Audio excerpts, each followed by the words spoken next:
Les fortes pluies qui s'abattent ces derniers temps dans le territoire de Massissi et la crue du lac Kivu ont endommagé la route nationale numéro 4 RN4 entre la cité de Sake et Bweremana.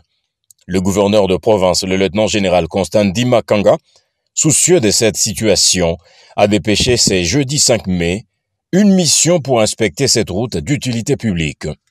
Une urgence s'impose, car au niveau de Sake base, le lac Kivu a envahi la route qui devient impraticable sur une distance de plus de 200 mètres, a constaté Maître David Kamouwa Musubao, conseiller principal en charge des infrastructures. Nous allons d'abord procéder au rechargement de cet endroit pour surélever afin que les eaux qui viennent du lac ne puissent pas encore déborder, mais également nous allons mener d'autres travaux de reprofilage. Dans les 48 heures, l'autorité provinciale va prendre toutes les dispositions pour qu'effectivement la circulation reprenne ici après les travaux qui seront exécutés le plus urgemment possible. Faisant partie de la mission, le directeur provincial ad intérim de l'Office de route Nord Kivu, ingénieur Papi Minga, a laissé entendre qu'il y a nécessité d'une digue pour faciliter le transport à ce niveau.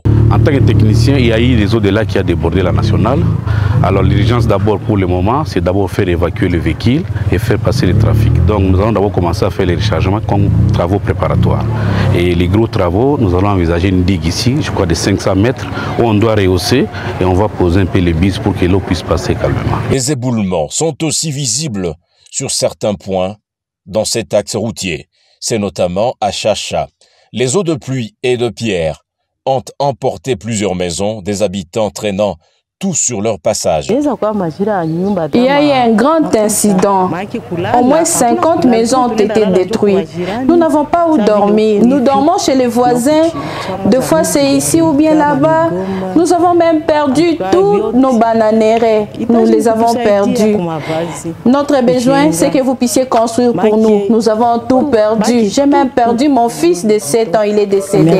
Cette situation préoccupe au plus haut niveau la société civile du coin. Maître Priska Luanda Kamala, notable de la contrée, a eu de mots justes pour consoler les familles victimes de ces éboulements. Beaucoup de maisons sont parties avec l'eau qui a submergé toute la cité ici. Il y a des gens qui sont morts, même des enfants et d'autres portés disparus. C'est vraiment une urgence humanitaire. Les gens sont dehors, ils ne savent pas où passer la nuit. Tard dans la soirée du jeudi que la mission a regagné Goma, on pouvait voir le coordonnateur du bureau d'études au sein du cabinet du gouverneur du Nord Kivu.